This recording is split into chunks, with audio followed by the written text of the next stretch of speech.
दरवाजा बंद करा आणि शांत बसा. गोष्ट सुरू होते आहे. होळकर ब्रिज ओलांडताना लोक अनेकदा खूप घाई करतात. कोणी हॉर्न वाजवतं, कोणी गाडीचा वेग वाढवतं, तर काही जण नकळत श्वास रोखून धरतात.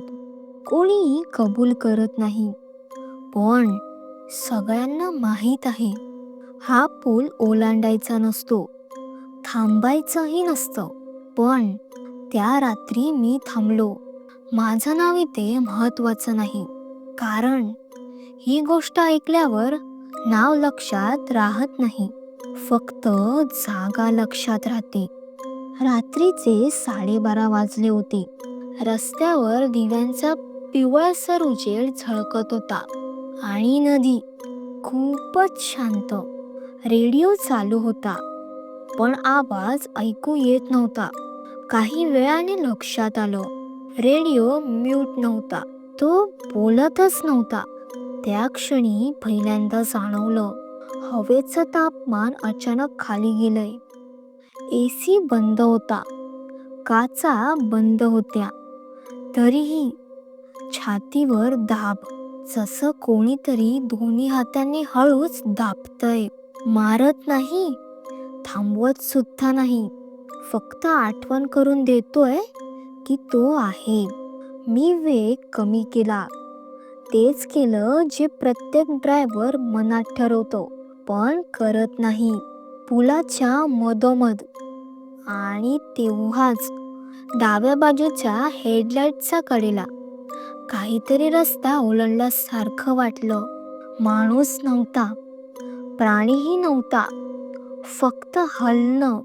मी ब्रेक दाबला नाही, कार थांबवली नाही, पण मान वळवली. आणि तिथेच पहिली चूक झाली, कारण होळकर ब्रिजवर जे दिसतं ते कधीच पूर्ण नसतं. मला कोणी दिसलं नाही, पण मला असं वाटलं की कोणीतरी मला पाहत होतं. आरशात.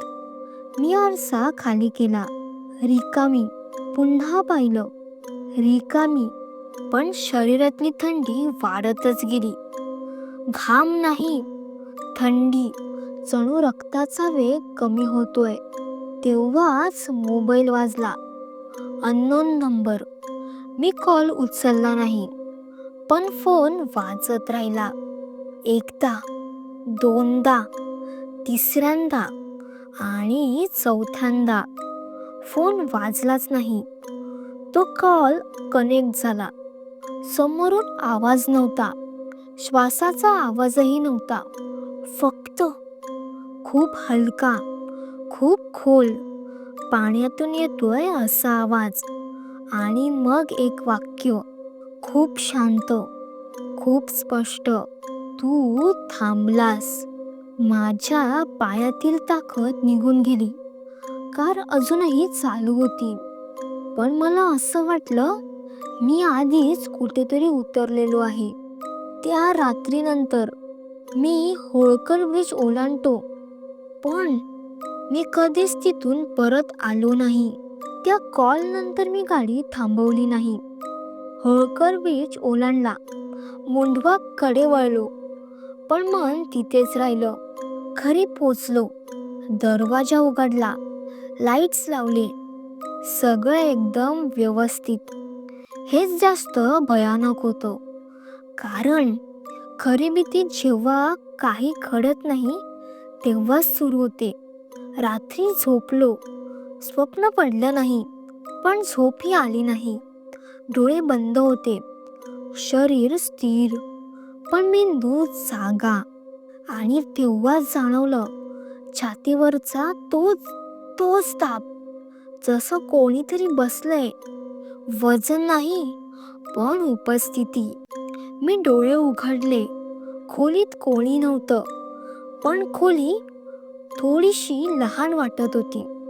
भिंती जवळ आलेल्या, हवा जड, घड्याळाचा टिकटिक आवाज खूप मोठा होता. मी उठून बसलो आणि तेव्हाच लक्षात आलं, माझा फोन बेडच्या शेजारी नव्हता, तो उशाखाली होता. मी तिथे ठेवलेलाच नव्हता. स्क्रीन ऑन होती. एक मिस कॉल येऊन गेलेला आणि अननोन नंबर होता.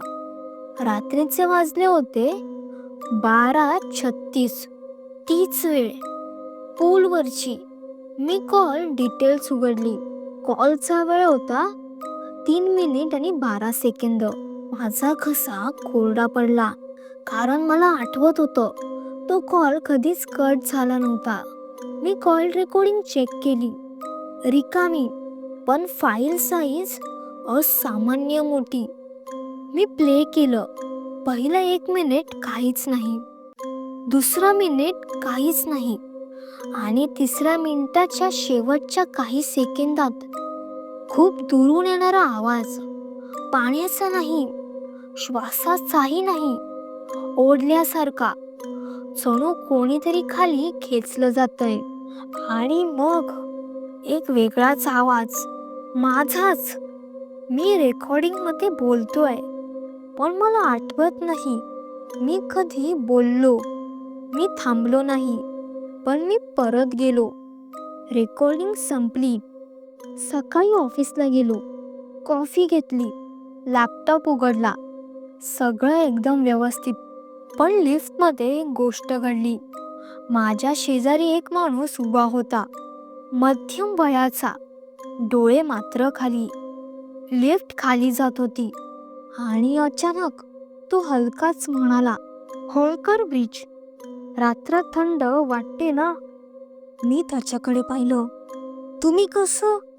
तो हसला नाही, माझ्याकडे पाहिलंच नाही, फक्त पुढचं वाक्य बोलला.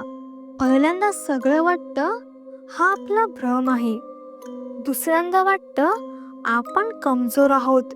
आणि तिसऱ्यांदा आपण परत जायचं ठरवतो. लिफ्ट थांबली. दरवाजा उघडला. तो माणूस उतरला. लिफ्टमध्ये मी एकटाच. आरशामध्ये पाहिलं. माझ्या डोळ्यांखाली काळी वर्तुळे, ओठ निळसर, जणू मी झोपलेला नाही काही दिवस. मी त्या दिवशी संध्याकाळी मी मोंढवा रोडवरून परत येत होतो. पुलापर्यंत पोचायचा रस्ता दिसला. मन म्हणाला नको. पायाने ॲक्सलरेटर दाबला, कारण एक गोष्ट आता स्पष्ट झाली होती. होळकर ब्रिज लोकांना मारत नाही, तो फक्त जे परत जायचं ठरवतात त्यांना ओळखतो. त्या लिफ्टमधल्या माणसाचा चेहरा डोक्यातून जातच नव्हता. तो ओळखीचा नव्हता, पण अपरिचितही नव्हता. जसा एखाद्याला स्वप्नात पाहिलं असतं. स्पष्ट नाही, पण ओळख पटते. त्या रात्री मी गाडी थेट घरी नेली नाही. एक चुकीचा निर्णय घेतला, किंवा कदाचित तो आधीच ठरलेला होता. मी गाडी मोंढवाच्या आतल्या रस्त्यावर वळवली, जिथे नेटवर्क अजिबात नसतं, जिथे दिवे कमी आहेत, आणि जिथे लोक रात्री थांबत नाहीत. कार थांबवली, इंजिन बंद केलं आणि शांततेत बसलो. पहिल्या 10 मिनिटात काहीच घडलं नाही. 15 मिनिटांनी कानात हलका आवाज आला. पाणी वाहण्याचा नाही, वाऱ्याचाही नाही, माणसाच्या श्वासासारखा, जणू खूप जवळ. मागे वळून पाहिलं, मागची सीट रिकामी. तरीही छातीवर परत तोच ताप. फोन काढला. टाईम 12:33. तीच वेळ, दररोज. मी कॅलेंडर उघडलं. तारीख बदलली होती, पण वेळ 12:33. तेव्हाच मला आठवलं, पुलावर असताना कॉल कनेक्ट झाला होता 12:33. मी गाडी सुरू केली. पुन्हा होळकर ब्रिज. मन ओरडत होतं, पण हा स्टेअरिंगवर घट्ट होते. ब्रिज जवळ येताच हवेचा दाब बदलला. हे मी वैज्ञानिक भाषेत सांगू शकत नाही, पण शरीराला कळतं, इथे काहीतरी चुकतंय. पुलाच्या मधोमध मी गाडी थांबवली. यावेळेला मी मान वळवली नाही. यावेळी मी रस्ता पाहत होतो आणि तेव्हाच डाव्या बाजूला एक आवाज आला. कानाने नाही, डोक्यात. उडी मारायची नसते, फक्त थांबायचं असतं. मी दचकून बाजूला पाहिलं. रेलिंग जवळ एक आकृती उभी होती. माणूस, पण पूर्ण नाही. डोळे नव्हते, चेहरा सपाट, तोंड हलत होतं, पण आवाज येत नव्हता. आवाज माझ्या आतून येत होता. लोकांना वाटतं आपण वेदनेपासून पळतो, पण आपण खरं तर त्यांच्याकडे परत जातो. माझ्या हातातून चावी खाली पडली. कार बंद झाली आणि अचानक मी एकटाच नव्हतो. पुलावर वेगवेगळ्या ठिकाणी इतर आकृत्या दिसायला लागल्या. कोणी रेलिंगला टेकलेलं, कोणी खाली पाहत, कोणी बसलेलं. सगळे शांत. सगळ्यांच्या शरीरातून तोच थंडावा. आणि तेव्हाच माझ्या शेजारी कोणी उभं राहिलं. मी पाहिलं, तोच लिफ्ट मधला माणूस. यावेळी त्याने माझ्याकडे पाहिलं. डोळे लाल नव्हते, भयानक सुद्धा नव्हते. ते जास्त वाईट होते. ते रिकामे होते. तुला माहितीये का, तो म्हणाला, उडी मारण्याच्या आधी लोक काय ऐकतात? मी मान हलवली नाही. ते स्वतःचा आवाज ऐकतात. पहिल्यांदा खराखुरा. तो रेलिंग जवळ चालला. उडी मारली नाही, तो म्हणाला. मी थांबलो आणि इथेच राहिलो. त्याने खाली पाहिलं. नदीत पाणी नव्हतं, फक्त अंधार. होळकर ब्रिज आत्महत्या करत नाही, तो हळूच म्हणाला. तो फक्त ज्यांना आतून जायचंय त्यांना जागा देतो. त्याने माझ्याकडे पाहिलं आणि शेवटचं वाक्य बोलला, आता तुला नियम माहीत आहे. मी विचारलं, नियम? तो हसला. रात्री 12:33 पुलावर थांबलास तर एक दिवस कमी होतो. त्या क्षणी माझा फोन वाजला. कॅलेंडरचं नोटिफिकेशन. उद्याचा दिवस निघून गेला. मी किंचाळलो नाही, मी पळालो नाही, कारण मला समजलं होतं मी उडी मारायला इथे आलेलो नव्हतो. मी राहायला आलो होतो.